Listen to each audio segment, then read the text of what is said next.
Alright, we're live. What's the show called? We don't have a name yet, but Whisky Show? The Whisky Show works. Yeah. Alright. So this is episode 1 of The Whisky Show. And I'm Eric. I'm Dave. Adrian here. So what's the show about? Whiskey. Whiskey, what else? Yeah, well, I guess just trying different whiskeys. No expert opinions right now, but just talk about what we like, what we don't like. Complete lack of expertise, actually. Exactly. And we're trying the Glengoyne 10 tonight. Mm-hmm. Very excited about this. I'm gonna crack it. Yeah, go for it. Oh, that's kind of fast. Whoa. You want some foreplay? I guess it's alright because we're doing everything freestyle. Hmm. We're just recording and we'll take it from there. Nothing planned. Well, Dave and I have never done this, so I guess a couple shots in we'll be a little more relaxed and we can talk about whiskey a lot better. Yeah, I've never done this either. I've recorded for other people, but as far as like my own podcast, this is the very first time, which makes it fun. I mean, I'm not doing it alone. I have you guys here with me. There you go. And need some help there, Dave. Yeah, I'm struggling with the cap. This is going to be drunk neat, apparently. You're always supposed to drink whiskey neat the first time you try it. That sounds like a fair rule. I recently had some issue with some whiskey stones. Whiskey stones are made of soapstone, so they're like supposed to cool the whiskey to a temperature that is less than ice will cool it, and it's supposed to not break down some of the oils and protect the flavor. But I gotta say, we found the whiskey stones. They're made of soapstone, so they don't scratch the inside of the glass. They're a very soft stone. But we found they didn't really cool the whiskey very much. So, I don't know, matter of taste there, I guess. You know, some people say you can just have a few drops of distilled water or similar. There you go. Hold on, pouring. Yeah, I'm a big fan of a little bit of distilled water. When you read on it, it says it brings out like the aroma, the flavors, and well, it's a lot softer to drink as well. It kind of numbs the alcohol. Yeah, like for example, for this bottle, there's it comes with its own tasting notes, and one is with water and one is after water, so it becomes sweeter, and then the oil and the almonds become more prominent. So, you know, I guess different people, different styles, but all acceptable, right? Gentlemen, cheers. Cheers to what, man? What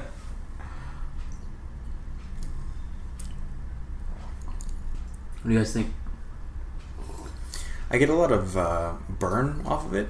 For me, it's not like super smooth and doesn't go down super easy. I'm tasting a lot of bourbon flavor in it. It's not the typical whiskey that you get. It has that sweet bourbon aftertaste to it. To me, it's really smooth. I mean, I'm not used to drinking like top shelf stuff like you guys, so this compared to like my regular Johnny is a lot smoother. I like it. I can drink this neat like the whole night and I'll be okay. Yeah. Tell me if you guys agree, but the biggest difference with this bottle is we just opened it, we're drinking it neat. It doesn't hurt your nostrils breathing into the glass. You know how with Johnny Walker sometimes like you just smell it and then the sting is there. Yeah. This one has none of that. Yeah. I don't get much when I try and smell it and see what I can get on. I don't know if whiskey's supposed to have a nose, but there's not much of a scent to it. Well, the nose of this is supposed to be sweet with toffee and popcorn aromas. I missed that. See if you can detect that. Yeah. Oh, popcorn, of course. Yeah, I didn't get the popcorn, but yeah, sweet, definitely. I get the sense of the toffee. So this is a 10-year single malt. Yeah, and I think for a 10-year-old bottle, this is actually pretty damn good. Yeah. Yeah. You said it's very well reviewed. Yep. Is that on Whiskey Bible or what are you looking at? Well, it won a couple of awards. One of which was in San Francisco, right? Yeah. 2007? Gold medal award. Yeah, now I'm pretty curious to try like the 12, the 15, and because this 10-year-old bottle, it's not priced like a 12-year-old bottle. It's actually a little bit more expensive. It's a 10-year bottle. Sorry, 10-year-old bottle. Yeah. It's priced a little bit more compared to other 10-year-old bottles, but I can see why. I'm trying to see if I can pull up my Whiskey Bible app. Been having some problems with it lately. Do you want to tell us more about who the distiller is? What other stuff they have? So this particular one, they have a whole range. It's nothing compared to Johnny Walker, who comes out with like a new label every couple of months. They have Glengoyne has 5, and they're all distilled the same way, just aged differently. You know how some whiskeys, like I've tried Auchentoshan, and every bottle or every age, I guess, is aged in a different cask. That's why they have different names for it. I don't think this distillery has anything like that. It's just purely aged and it just gets smoother. But the thing is, when it gets smoother with age, you get less flavor as well, right? Mm-hmm. I've never had Glengoyne before. It's my first time. So I think it's all our first time trying this right now. Yeah. So all their bottles are from the same distillery, which is in Scotland, and they've been around for how long? I think 100 years, I guess. Okay. Roundabout. And the thing is, this is from the Scottish Highlands, and every region of Scotland makes their own type of whiskey. So this is on the lighter, smoother, sweeter side, as opposed to the Isles, for example. It's a lot more smoky. And I personally, I'm not a fan of it, but some people look for it. What about you, Dave? yeah, I love smoky Scotch. Actually, I'm a big fan of Lafroy and some other notably very smoky Scotches. But for me, it's still it goes down. It's good. It's a bit a lot sweet, of the burn I got up front is now starting to mellow out. I think after the first sip. Do you think it's a bit sweet for you guys, this taste? Not for me. I like it. Yeah, it's an easy drink. Like you don't have to. You enjoy the sips. You don't have to hold your breath and just take a shot of it. Yeah. I would drink this. Okay, so this is how much, and where can we find this? This was actually from duty free. It's about $50. So they can buy it at duty free US. Philippines? I would think so. Yeah. This particular bottle came from, I think, Singapore. Okay. So. What about here locally? You're not going to be able to find this anywhere. Dave, do you know? not sure. Have you ever seen this I haven't label? seen Glengoyne before, but we actually have some suppliers who we use regularly to try and get rare whiskeys in this country. One of them being Solid Wines in Binondo. Okay, wow, all the way there. Yeah, and so I don't know if they carry this particular. Don't worry, man. They deliver. Yeah, they do to Makati actually. Yeah, but I haven't. I'm not sure if they have Glengoyne or not. I have to check. Okay. But just to let the audience know, we are broadcasting from Philippines. I mean, we're not all from here. Us three, we're from the U.S. Yeah. But we're here. Born and raised, Philippines represent. Well, I was born here too, but we were. Oh, you were raised here. I was raised here, yeah. Okay, but you went to school in Hawaii. Yep. Okay. Well, I was born here, but I lived 20-something years in San Francisco. But now I am back here. And Dave. I'm a white guy from the U.S. New York, right? Which part? I grew up in Boston. I did 11 years in New York City. And where are you here right now? Work? I don't know. Business opportunities. I have a company here. How long you been here? 3.5 years now. Okay. It goes in a flash. It's so fast. It's amazing. I've been back for about 6-7 years. Goes a Seems lot. like a long time. I was gonna say for Dave, it seems like it's in a blink of an eye because he's drunk every day. It's true. I don't remember most of it. Yeah. So you guys are also part of a whiskey club, right? Yes, we are part of a whiskey club. Are we violating the rules of whiskey club by talking Talking about it on the about podcast? I think we can talk about how we meet once a month to try really good whiskey, and it's just a close group of friends, and that's about it. Yeah. Okay, so it's by invite only. Invite I only. haven't been to one of your meetings.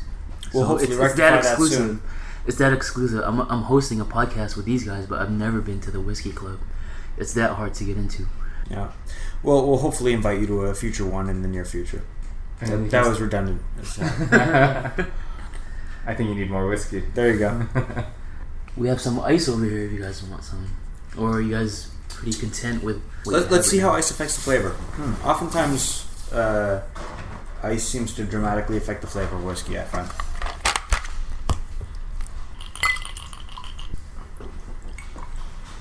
So Eric, you're not a big whiskey drinker though, huh? I can drink a lot. At one point, challenge accepted, right? At one point, like Johnny doesn't get me drunk anymore. Like it was during the time when I was drinking often, and it's always Johnny. And you know when you go to the club, sometimes when you come in late, you gotta catch up. So I would just pound just to catch up. But then I never really took whiskey as something you can enjoy. It's more of a tool to loosen up or to get you in the mood when you're in the club. So are you a believer of different spirits give you a different high? Let's say if you get drunk off of whiskey, you act a certain way, and then if you get drunk off of tequila or vodka, you act a different way? I do believe in that. That's why I choose to drink whiskey, is because I get bad experiences with other types of alcohol, especially tequila. And with wine, it's totally different. Like I get really sleepy. Are we talking about, okay, so while drinking, not like the after effects in the morning. Effects. In the morning. It's been a while. I can't remember the last time I was in bad shape when I woke up. I haven't had a hangover in a while. Yeah. What liquors do you find make girls appear in your bed in the morning? A combination, I guess. Yeah. You have to you have to proper, mix their drinks. You give them like a little bit of everything, yep. and then it'll happen. You give them a little bit of everything, not what you drank. not you. All right, so this whiskey with the ice cube is definitely a lot sweeter. Like the sweetness comes out, yeah? And smooth. It goes down really easy with ice, I find. It's dangerous. Yeah. I think I prefer it with ice. What about you guys? Yeah, I do as well. There's very few whiskeys, though, I prefer neat to one with ice. You know, something about cold beverages just is a thing for me. Well, we are in Philippines, so... Right. Ice with beer is a thing here, right? Yeah. So, yeah. So why not whiskey with ice? Yeah. Yeah, with this, you don't need to mix anything at all. I think I'm good with just an ice cube. Then again, with good single malts, in general, mixing is frowned upon. Yeah, we will judge you if you start putting Coke in the whiskey. I actually put Sprite because I don't like the caffeine at night. So I mix Sprite in my drinks when I'm in the club. Yeah. I guess it depends. If your goal is just to get drunk, then yeah, mix it in so that you mask all the alcohol and you just get drunk off your ass. But if you want to enjoy the whiskey, neat on the rocks. Neat's the way to go. Yeah, slowly. Let's say on a given night, let's say like we're drinking casually right now. How much alcohol are you guys okay with to be content for the night? Oh God. This conversation just turned from whiskey to alcoholism. I'm concerned now. I drink a lot every night. I don't know. This became an AA. Yeah. A lot as in like how many ml? I drink about, 10 drinks a night. 10 drinks a night? 8 drinks a night, yeah. Every night? Right. Every night. Wow. Yeah, but then again, it's also, well, I don't know about you guys, but let's say for me, it's mood dependent. I can start off drinking, let's say, a glass of red wine after work, saying, you know what, it's going to be an easy night. And then you start getting that buzz and like, you know what, I feel like, having some whiskey. I want that taste. This red wine's not doing it for me anymore. And then you start with a whiskey, and then having different whiskeys at home. Then you're looking for that specific taste, and then you try one whiskey, and then you jump to the next bottle, and then the next bottle. So it's not like polishing off one bottle per night or half a bottle per night. It's about taking variety. Okay. It's half a bottle out of many bottles. It's better. Exactly. It's better. It's okay.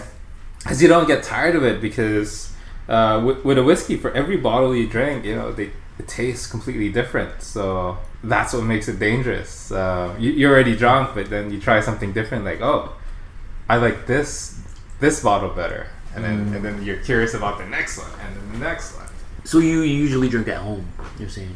Not necessarily at a bar or...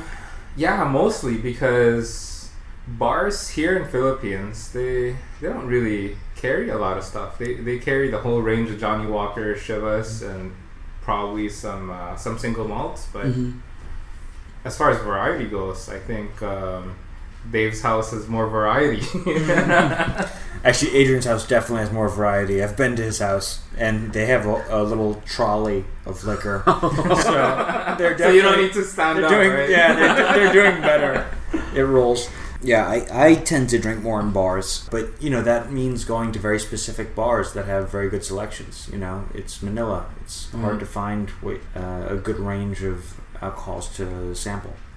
How would you describe that bar experience, like from in Manila compared to back home? Because for one, it's not like back home where you can go to a bar alone, and you can have a conversation with a bartender. Whereas over here, you can't really do that. Yeah. Right? Because, you know what I'm saying? Yeah.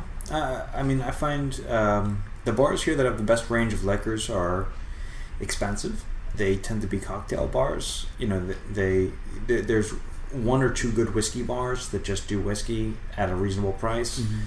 I don't know. You really need to know where to go in this country. If you don't have a good tour guide, or if you don't know yourself, then I think you're going to be at a loss. And you're going to be drinking San Miguel Light with ice in a shitty ass bar somewhere, and probably not paying very much for it. So God bless you, but you'll be missing out on the best stuff if that's what you like.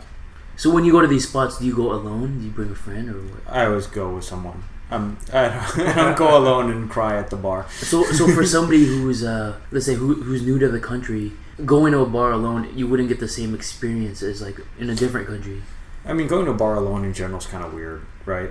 Like in anywhere you are. Yeah, that's borderline alcoholism as opposed to being a convivial social drinker. Well, a lot of people in the U.S. or in Europe, they go to the bars alone, and then from there you always have somebody to talk to. But over here, I don't see that experience. That's why, because like I remember back home, you can just go to your neighborhood bar, and then automatically you can just have a conversation with strangers. Whereas over here, it's not like that. Yeah. No, here it's very much people are out with their barcada and they don't want to talk to people they don't know. Yeah, exactly. That's why Tinder's a wonderful application, because it's so hard to meet people otherwise.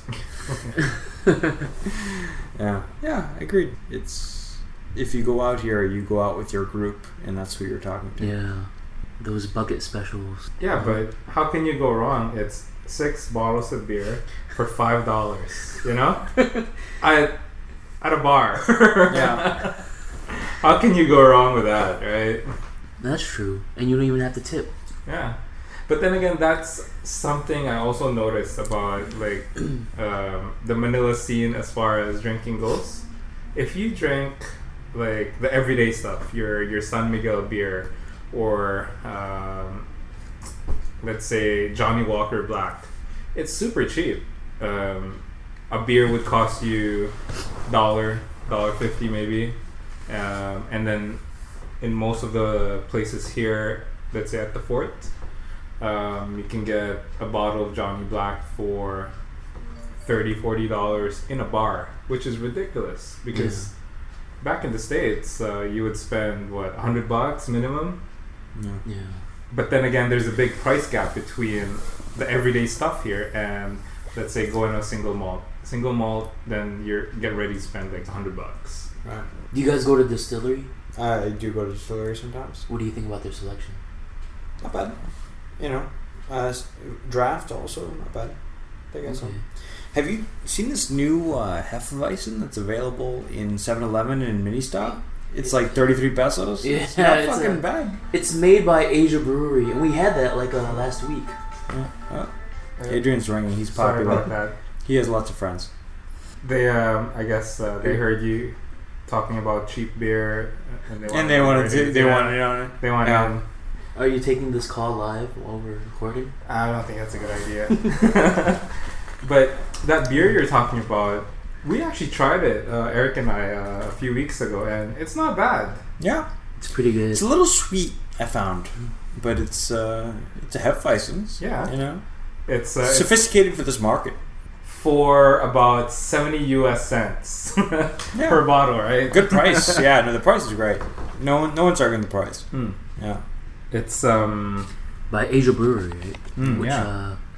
What other beers do they make? They do Coors Light here in Philippines, and they also do, what's that Japanese one? Asahi. So they got the rights for now 3 imports, and they're just brewing it in, what is that area called? Like, it's about 30 kilometers south of Manila. Santa Rosa? Yeah, somewhere. Yeah, somewhere there. Okay. So that's where their main brewery is, and from there they distribute. And I think they're doing a pretty good job. Yeah. Still can't compete with San Miguel, right? But at least they offer variety. So what's the name of that beer again? I don't remember. I'm sorry. Do you remember the name of it? It's the Hefeweizen that's cheap at 7-Eleven. That's available everywhere at 7-Eleven. I want to say like Kettle Brew or something like that. Yeah, that sounds about right. Yeah. Something like that. But if you haven't tried that, go out and try it. Not bad for 70 cents US. Yeah. Little sweet, but not bad. It's like a lighter version of Blue Moon, I guess. Sweeter version for me. Yeah. With more sugar. It's like Filipino spaghetti versus regular spaghetti. You want to explain that? Because majority of our listeners won't know what you're talking about. Alright, so Filipino spaghetti has disproportionate amount of sugar added to the marinara sauce, plus hot dogs for some inexplicable reason that no one can understand. Hey, because beef is expensive. Oh, is that right? what it is? So you substitute the hot dog for the beef. Okay. Never put that all together. So, Filipino spaghetti is like your typical spaghetti, but with super sweet tomato sauce and hot dog bits in it. And somehow that's normal here. Yeah, because if you put beef, it has to be fresh beef, right? But hot dogs, come on. How fresh can hot dogs be? It's one of those things that's shocking to me, like, as a U.S. citizen who had never been experienced in the Philippines or never really been here before, fried chicken and spaghetti is like a normal combination here. Yeah. While in the U.S., that would be shocking. Like, that does not... You don't take those two together, ever. Or spaghetti and rice. Yeah. Also weird. Yeah. That's all right. I've never done that. I was born in Manila. I was raised in Manila. I've never done spaghetti with rice. Spaghetti or rice and white bread. You've never done that. No, I've had white bread with my spaghetti. No, with rice and spaghetti. I don't know, just carb overload. I don't know, before going to gym. But you can find spaghetti with hot dogs in McDonald's here. Yeah. You can Burger King. In McDonald's, fried chicken with the sweet spaghetti as well. That's because they're emulating Jollibee, which is the king of fast food in this country. Yeah. So that's actually one of the combo meals. Is you get like a piece of chicken and spaghetti and a Coke for like $3 maybe. Yeah. Also, their tuna pie, by the way, is pretty good. I haven't had that yet. McDonald's has no, tuna Jollibee. Pie. Jollibee has tuna pie, not bad. As a U.S. citizen who's never experienced tuna pie before, which is a weird ass thing. I mean, it's freaking tuna salad in dough that's been fried, which sounds gross as hell. It was pretty good. How drunk were you when you had it? Maybe that's. I think I was sober, which was a rare occurrence, admittedly. Yeah. So it's like 6 a.m. for breakfast. I don't think it was 6 a.m. I don't get up that early, but yeah. Okay. So we're having round 2. Round 2. Yeah, but these are some massive shots you're pouring. Oh, that's a finger. That's 2 fingers tops. Yeah, the full finger. Full finger, yeah. Middle finger. Alright, so... Yeah, but I'm looking forward to, let's say, the next episode with more than one whiskey, so we can start comparing. Because right now, I'm enjoying this. Every glass gets better and better, but I don't know if it's... You like variety, huh? Yeah. Does it come to everything in life, too? Like women, food, cars? Or is it just whiskey? Careful. Get a girlfriend. Careful on your response. Yeah, I plead the 5th there. Strictly whiskey. So, do we all agree? An ice cube with this whiskey is a lot better and brings out the flavor? Or? Yeah. The Glengoyne 10 gets a thumbs up. Definitely. Yeah. 3 Thumbs up, thumb down? For sure. 3 thumbs up. Alright. And like what I said, for a 10-year-old Scotch, it's really impressive. Okay, so since this is our first episode, we're eventually going to come out with a website just to feature like whatever drinks that we've tried. Also, a bit more information on like where to find it, etc. More of the whiskey scene here in Manila. But yeah, somebody's going to make the site. If only someone had a technology company that could help with that. I wonder who. Yeah. Alright, I'll do it. I'm not too big into social media though. I can't stand social media. I think Dave needs to do a plug-in here. Oh, sorry. We don't need to do a sponsorship promotion. I didn't pay you for it, so it's all No, good. feel free to plug whatever you want. If anyone needs any help with their technology, please contact us at Axon Technology, www.axonitconsulting.com. Oh, so you were the one, okay? Because I thought I was gonna be the one to make the site. But if you want to volunteer, by all means. I got nerds. I buy and sell nerds, motherfucker. This is what I do. All right. You gotta say what website it is without slurring this time. AxonITconsulting.com. And what do you guys do? What do you guys specialize in? Because everybody knows IT. Everybody knows how to make a website with WordPress nowadays. Yeah. What makes your company special? We work for the best brands in the world. We work for Burger King, Nestle, Natopia, Highlands Coffee, Y3 Fred Perry, Balenciaga, Comme des Garçons. We work for Belvedere Vodka, Segway Scooters, Fujifilm. You know, if the best work with us, why would you work with someone else? True. What do you do for them? Lots of stuff. Mobile apps, websites, social media outsourcing, email marketing, etc. Okay. I'm going to have to work with you with my other project then. Sounds good. You just locked yourself a client. What about you, Adrian? You're in the middle of a job transition right now? Yeah. I used to do industrial demolition, so... Blowing shit up? Pretty much. Power plants, anything oil and gas. They pay a lot better, right? For the same job, oil and gas companies, they pay the premium. So I used to do demolition. So by you doing demolition, are you the guy that pushes the button? You know, everybody I talk to asks the same question, but unfortunately, because we work in the oil and gas industry, we have to do it piece by piece. So no blowing up stuff, not unless it's like a giant chimney and you line it up with explosives just to be able to bring it down. But speaking of explosives, like one of the coolest projects we've done was in Kiel in Germany, and that's where they used to build the U-boats before. Yeah. And it was heavily fortified. It was bombed every day by the English during World War II. And when they asked us to do the demolition, we used a lot of explosives just to be able to knock it down. Can you imagine World War II being bombed every day, and then you expect to take it down in one shot? That's a massive work. So it was built to stand then. Yeah, for sure. Which is like full concrete, or what? It's you know how most of the buildings here, it's concrete with real bars. Rebars, yeah. That was steel plates inside, like massive steel plates. So when you try to drill the explosives in, you can't really go that deep because you hit a steel plate inside. Yeah, my So God. that was a really interesting job. Yeah, but right now I am waiting for my first paycheck from Prospero. We're all waiting for that. Yeah. What's Prospero? Why don't you plug it, Adrian?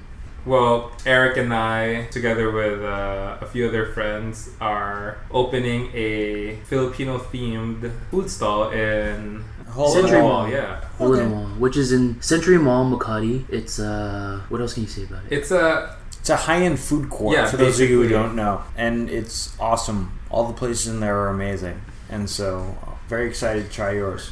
You know what? I haven't been there since they opened. Like the last time I was there when we had that food tasting, before they opened.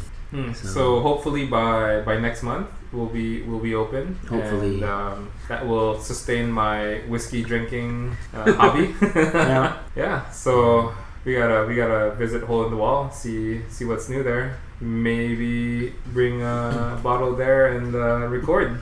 There you go. Sounds good. Could be a future episode. You guys hear about there's a new whiskey store or whiskey bar opening in Surrender? Have you heard about that? It's a Japanese. I just heard about this tonight. I don't know where it is. I don't know anything about it. I heard about the one in Rockwell a while ago. The one Bonfas. Yeah, Bonfas. I heard about that. The one I heard about, the Surrender one is all new. I don't think it has opened yet, but it's right across Abe. Are they doing only Japanese whiskey or? I think so. Nice. Yeah, I'd be curious if they can carry stuff that's not available in the supermarket or duty free. Because if you go to Japan, there's so many different kinds of whiskey. Coffee flavored ones or all these different Japanese creations, I would say, and it's not available outside of Japan. So that's what the Japanese are known for. When they get into something, they just take it to a whole new level. Like with every industry, with like. Do you know for this year, or actually no, 2014, the best whiskey in the world is actually Japanese, not. Is it the first time in history? Yep, it's a Yamakaze that is distilled in sherry oak, I think. Don't quote me on that, but all I can say is the best whiskey in the world right now is Japanese. It's not from Scotland anymore. That's what I noticed too. Like within our group of friends, like people have been bringing Japanese whiskey instead of your typical like Macallan or. But don't get me wrong, Japanese whiskey is not cheaper. It's definitely more expensive. Like with most Japanese premium products, you pay for what you get. They emphasize on quality in everything they do. The opposite of China, like where they just mass produce everything. In Japanese, each bottle probably is its own entity. Fine craftsmanship. Exactly. Yeah. You guys want to wrap up this episode? It's called. Yeah. It's all good. This Glengoyne was amazing. Good times, good conversation. We're only like halfway through the bottle. Not even halfway. We're only like 25% into it. We need to censor the rest of the bottle because God forbid that portion of the conversation get recorded. It could get out there and then people would know what we really think about things and it would be terrible. Yeah, but again, thumbs up for me for this bottle. Has a good sweetness, easy to drink. A little bit of spice, but not rough. And if I were to see the same bottle in the supermarket, I'd definitely buy it. Yeah. For $50 pop is not a bad price point.